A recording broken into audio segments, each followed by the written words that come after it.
Capítulo 13. Los pactos y el reino. Si hubiéramos podido unirnos a las multitudes en las antiguas laderas donde la gente solía oír las enseñanzas de Jesús o de Pablo, muchas veces habríamos oído a nuestro Señor y al gran apóstol hablar de los pactos que Dios estableció.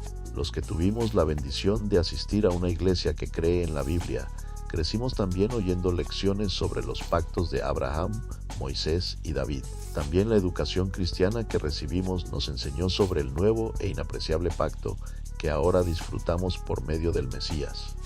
Pero a pesar de todo lo que ya hemos aprendido, nuestro trabajo en la interpretación bíblica se facilitará al profundizar en el estudio del gran plan que Dios ha desarrollado a lo largo de los siglos y que consiste en el Antiguo y Nuevo Pacto. Trataremos sobre esto en el presente capítulo. Lección 13.1. La relación que hay entre el Antiguo Pacto y el Nuevo. A nosotros Dios nos ha revelado más de sí y de su reino que a los creyentes del Antiguo Testamento. Él nos revela su naturaleza, su voluntad y su reino progresivamente, poco a poco. Se ha revelado más a nosotros bajo el Nuevo Pacto que a los judíos bajo el Antiguo Pacto. Ellos conocieron a Dios desde lejos. En la actualidad, Él se ha revelado a nosotros de manera personal por medio de Jesús, los escritos del Nuevo Testamento y su Espíritu. Considere la manera como Dios se reveló a su pueblo bajo el Antiguo Pacto, porque no os habéis acercado al monte que se podía palpar y que ardía en fuego, a la oscuridad, a las tinieblas y a la tempestad, al sonido de la trompeta y a la voz que hablaba, la cual los que la oyeron rogaron que no se les hablase más, porque no podían soportar lo que se ordenaba. Si aún una bestia tocare el monte, será apedreada o pasada con dardo. Y tan terrible era lo que se veía que Moisés dijo: estoy espantado y temblando. Considere también cuánto más se ha revelado Dios a nosotros bajo el nuevo pacto, sino que os habéis acercado al monte de Sión, a la ciudad del Dios vivo, Jerusalén la celestial, a la compañía de muchos millares de ángeles, a la congregación de los primogénitos que están inscritos en los cielos, a Dios el juez de todos, a los espíritus de los justos hechos perfectos, a Jesús el mediador del nuevo pacto, y a la sangre rociada que habla mejor que la de Abel. Bajo el antiguo pacto, la gente se acercaba a Dios como a un extraño al cual temían. Bajo el nuevo pacto, nosotros nos acercamos a Dios como los niños se acercan a su padre cuando está en casa. Aún así necesitamos el antiguo pacto, los cristianos y el antiguo pacto. La ley sirvió de maestro, de juez y de guía. De igual modo, todo el antiguo pacto es valioso para nosotros, y no solo los 5 libros de la ley. Consideraremos, pues, 5 razones por las cuales valoramos los 39 libros del antiguo pacto o testamento. Génesis 1:12 es la introducción de toda la Biblia. Esta sección nos enseña sobre el principio de la creación, del pecado, de las lenguas y del pacto de Dios con Abraham. El antiguo pacto nos enseña mucho acerca de Dios, nos muestra que Él es santo, justo y fiel, y pone énfasis en que Él se interesa por todas las naciones. Por ejemplo, envió a Jonás para que llamara a los asirios al arrepentimiento. Los 5 libros poéticos nos enseñan muchas cosas sobre la misericordia, el amor, el cuidado y la sabiduría de Dios. Estos libros nos enseñan verdades eternas acerca de la vida y de Dios, verdades que no cambian cuando los pactos experimentan cambios. Por ejemplo, como lo afirma el Salmo 23, el Señor es el pastor de todos los que confían en Él. El antiguo pacto nos muestra la necesidad de un nuevo pacto, la ley escrita en piedras, los sacrificios de animales, los sacerdotes y la gente que pecaba. Todas estas cosas señalaban la necesidad de un nuevo pacto. El antiguo pacto nos ayuda a entender el nuevo pacto, que contiene más de uno. 100 referencias al antiguo debido al antiguo pacto. Entendemos cientos de versículos del Nuevo Testamento. Las promesas bajo el nuevo pacto, diferentes pero mejores que las promesas antiguas. El Antiguo Testamento fue un acuerdo entre Dios y los israelitas. Él les prometió una tierra que fluía leche y miel. Esta era un territorio demarcado por fronteras determinadas. Aún hoy, esta tierra es conocida como Israel. Para poseer la tierra prometida era necesario hacer la guerra. Los cananeos vivían en Canaán, pero había llegado el tiempo en que Dios debía juzgarlos por sus pecados. En contraste, el Señor quería bendecir a Israel poniéndolo por luz de las naciones. Dios dio Canaán a Israel como su herencia. Los israelitas mataron a muchos de los que vivían en Canaán o los expulsaron por medio de la guerra. Dios les prometió que si le servían, sus enemigos huirían en 7 direcciones diferentes.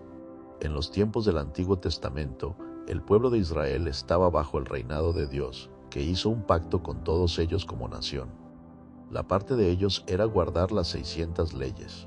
La parte de Dios era proteger a la nación y bendecirla. Ya hemos dicho que en la actualidad el Antiguo Testamento no es un pacto que tenga vigencia para nosotros. Dios no nos exige que sacrifiquemos animales ni guardemos las 600 leyes del Antiguo Testamento. Además, a diferencia de Israel, nosotros no luchamos ni le quitamos sus riquezas a la gente. Pero surgen estas preguntas. Si el Antiguo Testamento no es un pacto que tenga vigencia para nosotros, ¿son para nosotros las promesas del Antiguo Pacto? ¿Puede la Iglesia reclamar las promesas que Dios le dio al pueblo de Israel? En la actualidad, ninguna nación es una iglesia y ninguna iglesia es una nación. Sin embargo, Dios da a la Iglesia muchas promesas que son mejores que las del Antiguo Pacto. El cuadro que figura más abajo es una comparación de algunas promesas hechas bajo el Antiguo y Nuevo Pacto. Con respecto a su pacto, Dios comunicó 4 cosas a Abraham. 1. Sus hijos serían como las estrellas, tantos que no los podría contar. 2. Él le daría la tierra de Israel. 3. Sus descendientes serían esclavos en un país extranjero y serían oprimidos por 400 años. 4. Todas las familias de la tierra serían benditas en él. Considere Gálatas 3:14. ¿Cuál es la bendición que vino a Abraham y que también viene a los gentiles? Los de la fe son bendecidos con el creyente Abraham. El punto que Pablo trata aquí es que nuestra relación con Dios es por la fe en Cristo y no por guardar la ley. La bendición que nos viene por la fe es el Espíritu Santo. El Espíritu nos hace nacer de Dios. Este mismo Espíritu nos asegura que somos hijos de Dios y que el Padre nos considera justos. En Gálatas 5, Pablo recalca que el andar en el Espíritu es la clave para vencer la carne y recibir nuestra herencia. Así que Gálatas 3:14 no es la base para afirmar que los que están bajo el nuevo pacto pueden reclamar todas las promesas del antiguo pacto. Gálatas es una carta que trata sobre ser salvo por la fe y andar en el Espíritu, porque todas las promesas de Dios son en Él sí y en Él amén por medio de nosotros para la gloria de Dios. Significa 2 Corintios 1:20 que los que están bajo el nuevo pacto pueden reclamar todas las promesas hechas al pueblo de Israel bajo el antiguo pacto. No Pablo escribió este versículo, pero no reclamó la promesa de que sus enemigos huirían en 7 direcciones diferentes. Los enemigos de Pablo no huyeron de él, al contrario, lo siguieron. Jesús no prometió que los enemigos huirían de los apóstoles. Antes bien, dijo que los apóstoles huyeran de sus enemigos. ¿Qué, pues, significa 2 Corintios 1:20? Algunos enemigos de Pablo lo acusaban, diciendo que no era una persona de confianza. Él había estado en Corinto y les había dicho a los creyentes que volvería pronto. Pero después que oyó hablar del pecado de incesto que había entre ellos, postergó la visita que les había prometido para evitarles el dolor y la vergüenza. Les envió una carta ordenándoles que se encargaran del pecado que había en la iglesia.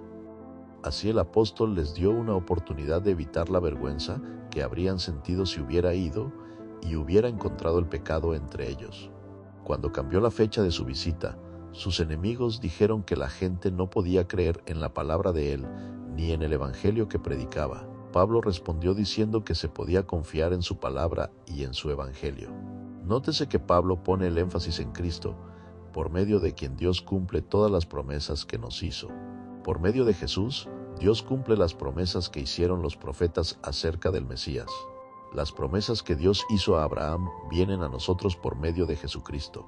En Él habita toda la plenitud de Dios. Solo en Cristo Jesús tenemos sabiduría, justificación, santificación y redención. Él es la piedra angular de la iglesia, el templo santo de Dios. Él es el principio y el fin, el primero y el último. Recibimos todo lo que Dios ha planeado para nosotros por medio de Jesucristo. Amén. Pablo nos dice que nuestra herencia es diferente de la de los hijos de la ley.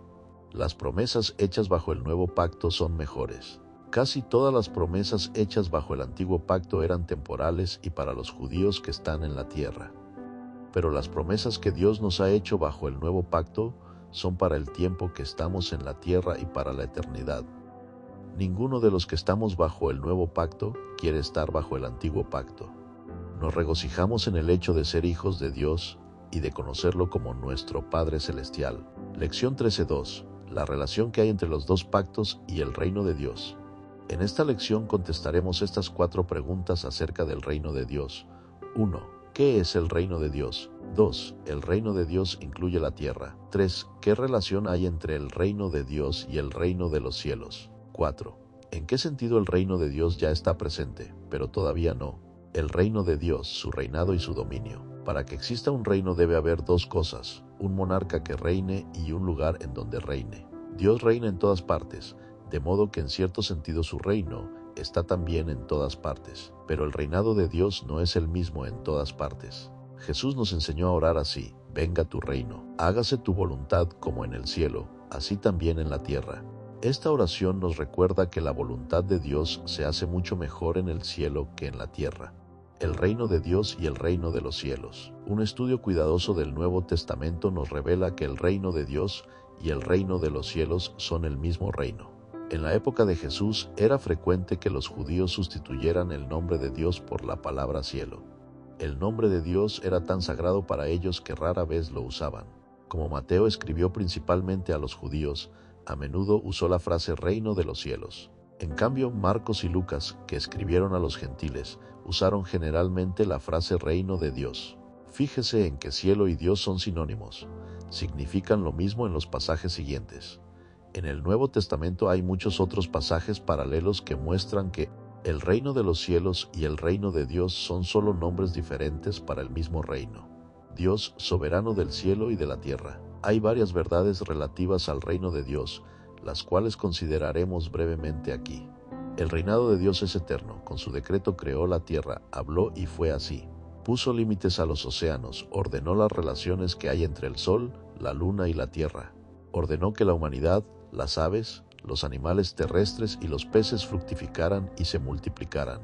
Desde Génesis hasta Malaquías, vemos que Dios reina en la tierra. Como Pablo afirmó, el Dios que hizo el mundo y todas las cosas que en él hay, siendo Señor del cielo y de la tierra, y de una sangre ha hecho todo el linaje de los hombres, para que habiten sobre toda la faz de la tierra, y les ha prefijado el orden de los tiempos y los límites de su habitación. Dios no gobierna como un dictador que no permite opciones. Él permite la rebelión. Un día, sin embargo, regirá a las naciones con vara de hierro. Entonces juzgará a todos los que se rebelaron contra él. Pero hasta el juicio final, Dios prefiere dar un poco de libertad a los humanos, los ángeles y los demonios. El reino de Dios y el reino de Satanás están en guerra. El Todopoderoso permite que Satanás sea un gobernante menor sobre la tierra. Para un estudio del reino de Satanás y la guerra espiritual, vea la Biblia de Estudio de la Vida Plena en Efesios 6 y 11. Siga leyendo también el artículo de la Biblia titulado Poder sobre Satanás y los demonios, basado en Marcos 3 y 27, y el artículo que trata sobre el reino de Dios, basado en Mateo 12 y 28. A veces Dios actúa como rey y trae justicia. Cuando Adán y Eva cayeron en pecado, Dios intervino en la situación. Como rey de todos, los castigó por sus pecados. No obstante, les mostró misericordia y les prometió un redentor. A veces Dios nos recuerda que Él está al mando y que reina sobre la tierra. Por ejemplo, envió un diluvio para destruir el mal y envió a los ángeles para destruir a Sodoma y Gomorra. Libró a Israel de Egipto. Usó a Israel para castigar a los cananeos. Después usó a los asirios y babilonios para castigar a Israel. Hay muchos indicios que demuestran que el reino de Dios ha incluido siempre a la tierra. La falta de relaciones personales bajo el antiguo pacto. El reino de Dios, el gobierno divino sobre los diferentes pueblos y lugares, fue como una sombra, una niebla o un débil rayo de sol en los tiempos del Antiguo Testamento. El rey no podía tener la comunión personal que deseaba cuando la ley estaba grabada en piedras. La gente no podía acercarse a él debido a sus pecados y a su naturaleza pecaminosa. Ni siquiera el sumo sacerdote podía acercarse a Dios con frecuencia. El velo siempre estaba allí para evitar que la gente tuviera un encuentro con Dios. Por eso Jesús le dijo a Nicodemo que todos debían nacer de nuevo para ver el reino de Dios. Es decir, para reconocer, comprender y experimentar el gobierno personal de Dios sobre nuestra vida, necesitamos un corazón nuevo. El reino de Dios en una clara manifestación personal y poderosa por medio de Jesús. El reino de Dios es como una luz brillante que se acerca cada vez más a la tierra. A medida que transcurre el tiempo, la luz se acerca y brilla más y la gente también ve más. Los profetas del Antiguo Testamento anunciaron el reino, pero no lo vieron en su fase o revelación más plena. Piense en las palabras que dijo Jesús acerca de Juan. De cierto os digo, entre los que nacen de mujer no se ha levantado otro mayor que Juan el Bautista, pero el más pequeño en el reino de los cielos, mayor es que él. Desde los días de Juan el Bautista hasta ahora, el reino de los cielos sufre violencia, y los violentos lo arrebatan, porque todos los profetas y la ley profetizaron hasta Juan. Y si queréis recibirlo, él es aquel Elías que había de venir. El que tiene oídos para oír, oiga. Juan el Bautista vio la plenitud del reino de Dios como una persona pega la cara al vidrio de la ventana para mirar dentro de una casa. Al respecto, Juan Wesley comenta: el verdadero creyente cristiano tiene un conocimiento más perfecto de Jesucristo, de su redención y del reino que el que tenía Juan el Bautista, quien murió antes de la plena manifestación del Evangelio. Juan reconoció a Jesús, pero nosotros lo conocemos personalmente. Juan vino a preparar el camino delante de Jesús y a predicar, diciendo: arrepentíos, porque el reino de los cielos se ha acercado. Al principio de su ministerio, Jesús también le dijo a la gente: arrepentíos, porque el reino de los cielos se ha acercado. Los que se someten a Jesús para que los guíe reciben al Rey y su reino. Así heredan la justicia, la paz y el gozo del reino de Dios. La revelación del reino es como las fases de la luz del sol. Desde la creación de la tierra, el reino de Dios estaba presente, como la luz que anuncia la aurora. Pero cuando vino Jesús a la tierra, el reino de Dios llegó como la salida del sol. Llegó cuando vino el Rey. Con la persona y misión de Jesús, el reino de Dios llegó a formar parte de la historia. En cierto momento del futuro, Jesús volverá. Entonces el reino de Dios llegará como brilla el sol a plena luz del día. Las señales, maravillas, sanidades, milagros y liberaciones muestran el reino de Dios. Como dijo Jesús: todo reino dividido contra sí mismo es asolado, y toda ciudad o casa dividida contra sí misma no permanecerá. Y si Satanás echa fuera a Satanás, contra sí mismo está dividido. ¿Cómo, pues, permanecerá su reino? Y si yo echo fuera a los demonios por Beelzebú, por quien los echan vuestros hijos, por tanto, ellos serán vuestros jueces. Pero si yo por el Espíritu de Dios echo fuera a los demonios, ciertamente ha llegado a vosotros el reino de Dios. A pesar de las señales del reino de Dios, muchos judíos se negaron a aceptar a Jesús como su rey. Él dijo palabras trágicas sobre muchos judíos con respecto al reino de Dios. Y os digo que vendrán muchos del oriente y del occidente, y se sentarán con Abraham e Isaac y Jacob en el reino de los cielos. Mas los hijos del reino serán echados a las tinieblas de afuera. Allí será el lloro y el crujir de dientes.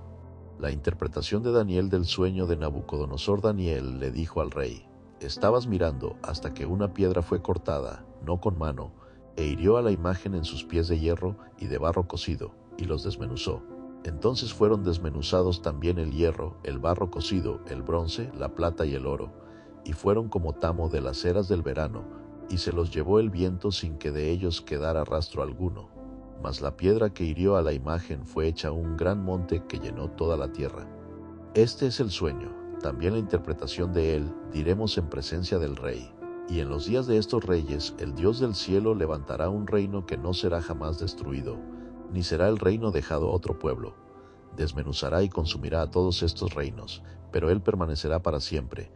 De la manera que viste que del monte fue cortada una piedra, no con mano, la cual desmenuzó el hierro, el bronce, el barro, la plata y el oro.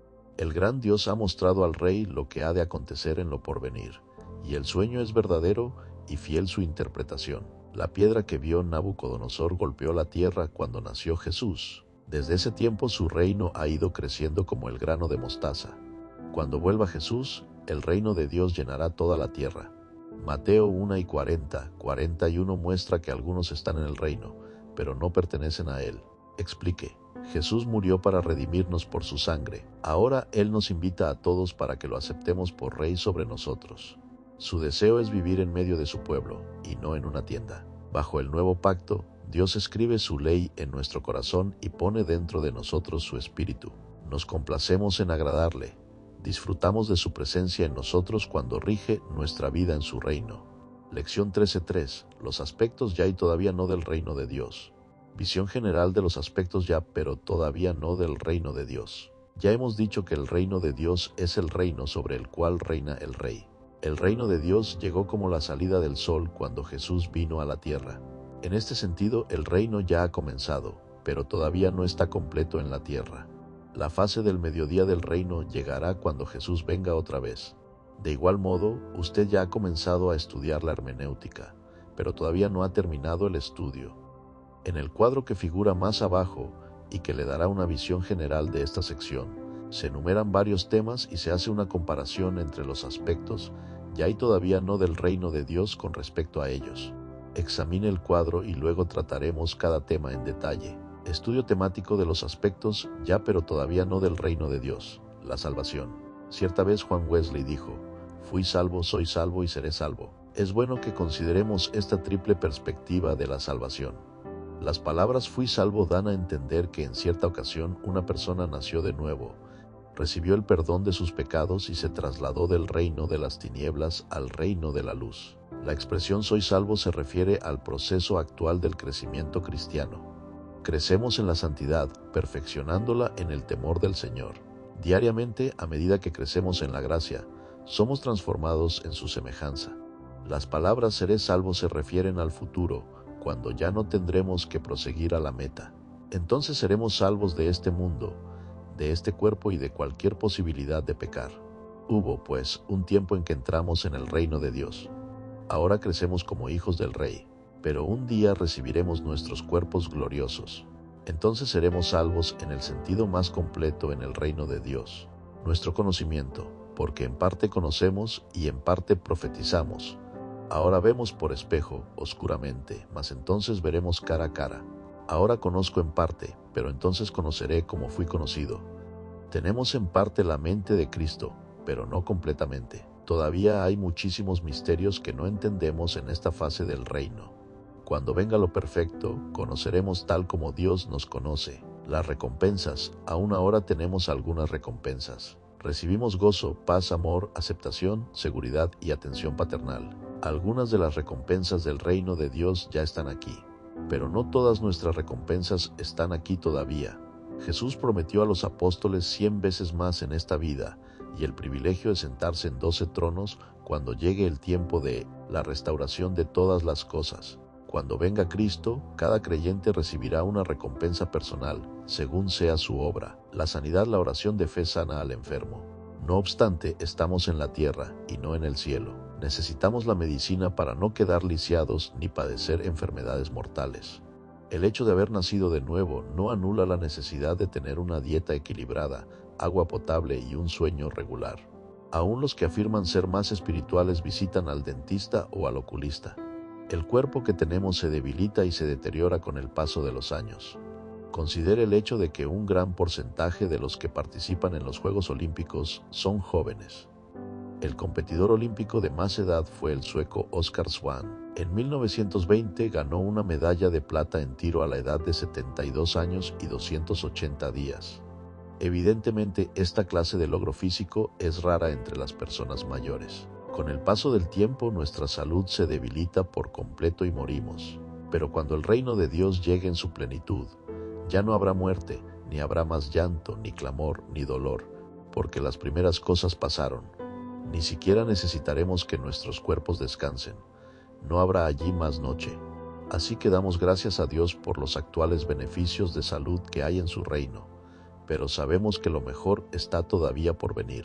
Las riquezas, ya tenemos bastantes riquezas. Cuando buscamos primeramente el reino de Dios y su justicia, Él suple lo que necesitamos, pero no promete suplir lo que codiciamos. El cristianismo no es la puerta hacia el dinero. Los creyentes de Esmirna eran pobres según las normas del mundo, pero ricos espiritualmente. Un tercio del mundo vive con menos de $2 por día, y esto incluye a muchos cristianos. Pablo dice que los que enseñan que la piedad es fuente de ganancia son hombres corruptos que han sido privados de la verdad, pero gran ganancia es la piedad acompañada de contentamiento, porque nada hemos traído a este mundo, y sin duda nada podremos sacar. Así que, teniendo sustento y abrigo, estemos contentos con esto, porque los que quieren enriquecerse caen en tentación y lazo, y en muchas codicias necias y dañosas que hunden a los hombres en destrucción y perdición. Porque raíz de todos los males es el amor al dinero, el cual codiciando algunos se extraviaron de la fe y fueron traspasados de muchos dolores. Enseñamos que Dios satisface nuestras necesidades financieras cuando sembramos generosamente, pero no enseñamos que los que dan generosamente se harán ricos. Está bien querer suficientes bienes para satisfacer las necesidades de la familia y para compartir con los que padecen necesidad. Muchas veces Jesús puso énfasis en la necesidad de tener la actitud de un peregrino para con esta tierra. El engaño de las riquezas puede ahogar la palabra en nuestra vida y hacer que no llevemos fruto. Al respecto, él dijo a sus discípulos: «No temáis, manada pequeña, porque a vuestro Padre le ha placido daros el reino. Vended lo que poseéis y dad limosna. Haceos bolsas que no se envejezcan, tesoro en los cielos que no se agote, donde ladrón no llega, ni polilla destruye.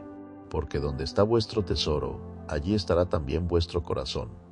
En esta etapa del reino, puede que una persona tan espiritual como el apóstol Pedro tenga que decir: «No tengo plata ni oro».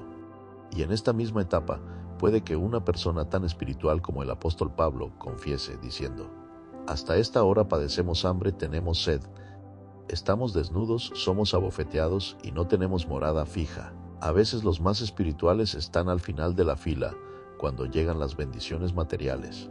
Pero en el siglo del reino venidero, el oro será tan abundante que lo usaremos como pavimento de las calles en lugar del asfalto.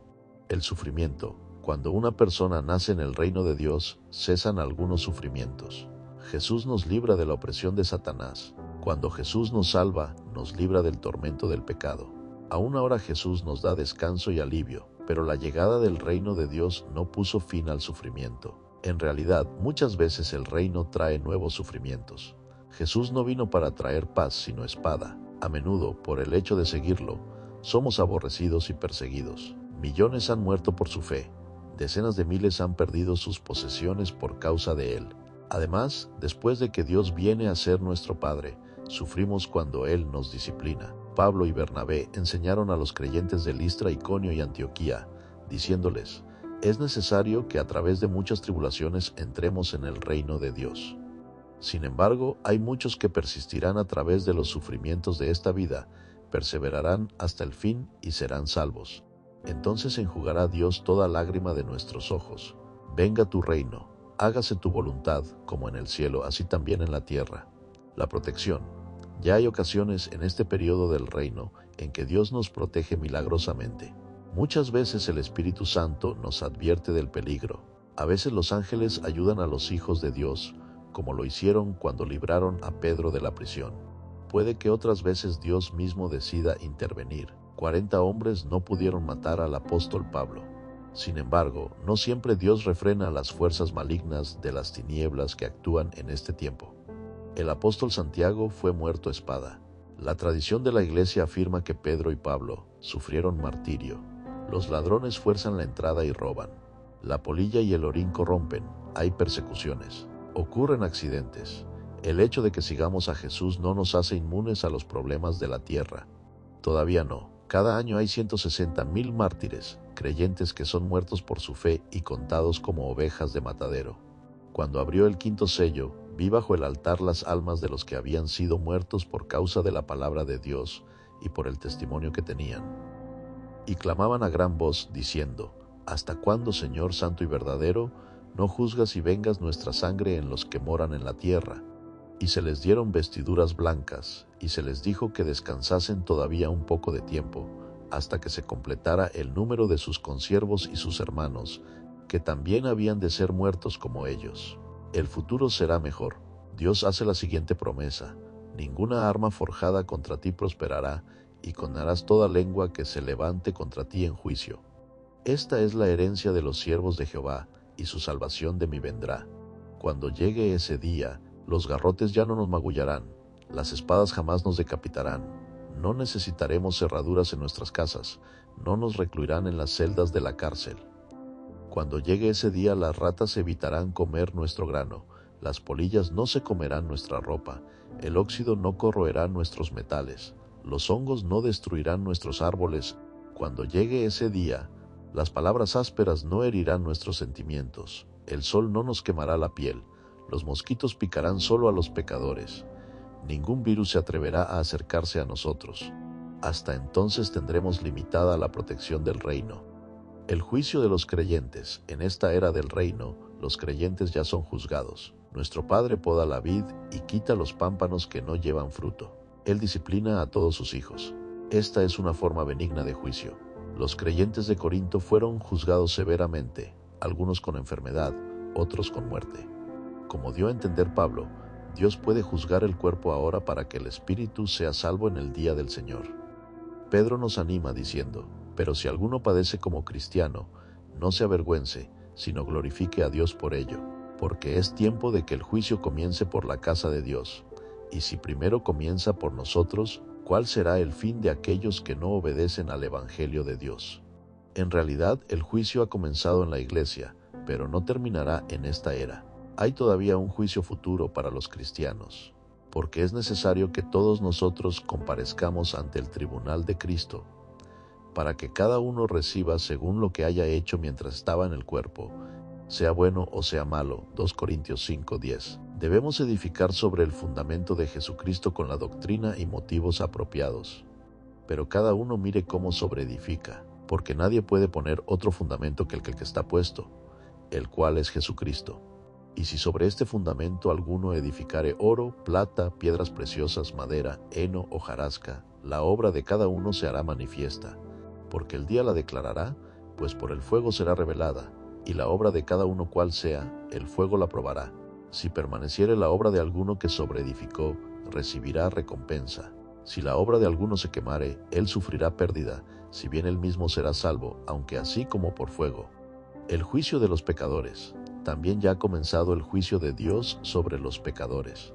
Aún ahora los pecadores están separados de Dios. Como al leproso no se le permitía juntarse con otras personas, así también al pecador se le impide acercarse a nuestro Creador. La maldición del pecado es un juicio que excluye a una persona de la comunión con el Padre. Los pecadores que son juzgados ya reciben la paga del pecado. El alcohol carcome el hígado. La inmoralidad produce enfermedades de transmisión sexual que llevan a la muerte. El mal uso del dinero de Dios impide recibir sus bendiciones. Las manchas de pecado en el alma provocan sentimientos de culpabilidad. La ausencia de Dios produce vacío y soledad en la vida de una persona. Los pecadores ya sufren algunas consecuencias de su pecado. Y sin embargo viene un juicio mucho peor en el siguiente periodo del reino de Dios. Y vi a los muertos grandes y pequeños de pie ante Dios, y los libros fueron abiertos, y otro libro fue abierto, el cual es el libro de la vida, y fueron juzgados los muertos por las cosas que estaban escritas en los libros, según sus obras. Y el mar entregó los muertos que había en él, y la muerte y el Hades entregaron los muertos que había en ellos, y fueron juzgados cada uno según sus obras. Pero los cobardes e incrédulos, los abominables y homicidas, los fornicarios y hechiceros, los idólatras y todos los mentirosos tendrán su parte en el lago que arde con fuego y azufre, que es la muerte segunda. En Lucas 16, Jesús refirió una parábola que ilustra el juicio futuro que aguarda a los pecadores. Las llamas atormentaban al rico en el Hades. Este clamaba por una gota de agua y rogaba que alguien fuera a advertir a sus 5 hermanos sobre el tormento futuro. El juicio de los que están fuera del reino de Dios ya ha comenzado, pero todavía no ha terminado. El juicio de Satanás. En estos días del reino, Dios ya ha juzgado a Satanás. Cuando se rebeló contra Dios, fue echado del cielo. Al respecto, Jesús dijo: yo veía a Satanás caer del cielo como un rayo. He aquí os doy potestad de hollar serpientes y escorpiones, y sobre toda fuerza del enemigo, y nada os dañará. Satanás sufrió otro juicio en el Calvario. Al respecto, Jesús dijo: ahora es el juicio de este mundo, ahora el príncipe de este mundo será echado fuera. Sin embargo, todavía no ha sido juzgado por todas sus rebeliones. Todavía es el príncipe de la potestad del aire, el espíritu que ahora opera en los hijos de desobediencia. Algunos maestros han dicho chistes temerarios con respecto al diablo. Dicen que es un león rugiente, pero que no puede morder porque Jesús le arrancó los dientes en el Calvario. Este es un chiste pueril y disparatado. El león rugiente todavía tiene bastante poder para mantener a naciones enteras bajo el dominio de religiones falsas. La serpiente todavía tiene bastante veneno para martirizar a miles de cristianos. El dragón todavía tiene bastante libertad para estorbar al apóstol más poderoso. Los 70 triunfaron sobre los demonios por algunas horas, pero poco después 9 apóstoles juntos no pudieron echar fuera el demonio que poseía a un niño. Nuestra fe no es tan fuerte como nos gustaría que fuera. El apóstol Judas nos enseña a no maldecir al diablo, aunque en parte ya ha sido juzgado. Al contrario, reprende a los fanfarrones que pretenden tener más poder del que ostentan y que todavía no tienen idea de cuánto poder tiene Satanás. Al respecto escribió lo siguiente: no obstante, de la misma manera también estos soñadores mancillan la carne, rechazan la autoridad y blasfeman de las potestades superiores. Pero cuando el arcángel Miguel contendía con el diablo, disputando con él por el cuerpo de Moisés, no se atrevió a proferir juicio de maldición contra él, sino que dijo: el Señor te reprenda. Pero estos blasfeman de cuantas cosas no conocen, y en las que por naturaleza conocen, se corrompen como animales irracionales. Ay de ellos, porque han seguido el camino de Caín, y se lanzaron por lucro en el error de Balaam, y perecieron en la contradicción de Coré. Estos son manchas en vuestros ágapes, que comiendo impúdicamente con vosotros se apacientan a sí mismos. En parte Satanás ya ha sido juzgado, pero no será juzgado por todas sus rebeliones hasta que el reino llegue en su plenitud. No obstante, así como el rey de Tiro fue humillado, así también Beelzebú será juzgado por todo lo que ha hecho. Vi a un ángel que descendía del cielo con la llave del abismo y una gran cadena en la mano, y prendió al dragón, la serpiente antigua, que es el diablo y Satanás, y lo ató por 1000 años, y lo arrojó al abismo, y lo encerró, y puso un sello sobre él, para que no engañase más a las naciones, hasta que fuesen cumplidos 1000 años, y después de esto debe ser desatado por un poco de tiempo.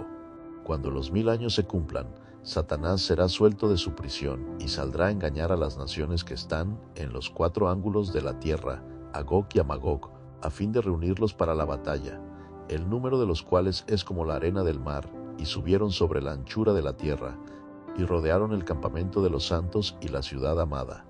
Y de Dios descendió fuego del cielo, y los consumió. Y el diablo que los engañaba fue lanzado en el lago de fuego y azufre, donde estaban la bestia y el falso profeta, y serán atormentados día y noche por los siglos de los siglos. Satanás es el comandante en jefe del reino de las tinieblas, el gran enemigo del reino de Dios. Él ya ha sido juzgado, pero todavía no por todos sus pecados. La voluntad de Dios. Jesús nos enseñó a orar así: venga tu reino, hágase tu voluntad como en el cielo, así también en la tierra. Hemos visto que el reino ya ha venido, y que se hace la voluntad de Dios. Pero ¿podemos decir que la voluntad de Dios se hace en la tierra tal como se hace en el cielo? Como Dios tiene todo el poder, sería fácil que pensáramos que siempre se hace su voluntad. Las palabras "la voluntad de Dios" son muy populares. Cuando muere un niño, puede que algunos digan: fue la voluntad de Dios. Y cuando un autobús tiene un accidente y muere gente, puede que algunos crean firmemente en el destino y digan: debe de haber sido la voluntad de Dios. Algunos creen que Dios predestina todas las cosas, que dispone todo de antemano y que todo lo que podemos hacer es esperar que las cosas sucedan. Pero no es posible que Dios diga que los homicidios, el adulterio, el maltrato infantil, las enfermedades y las multitudes que van al infierno son la voluntad de Dios. Estas cosas son la voluntad del diablo, y no lo que quiere nuestro amoroso Padre Celestial. Quizás algunos se han confundido en cuanto a la voluntad de Dios, porque no han discernido los aspectos ya y todavía no del reino de Dios. El reino ha comenzado, y en parte se hace la voluntad de Dios en la tierra, pero todavía no se la hace en todo sentido. Por eso es que seguimos orando y diciendo: venga tu reino, hágase tu voluntad como en el cielo,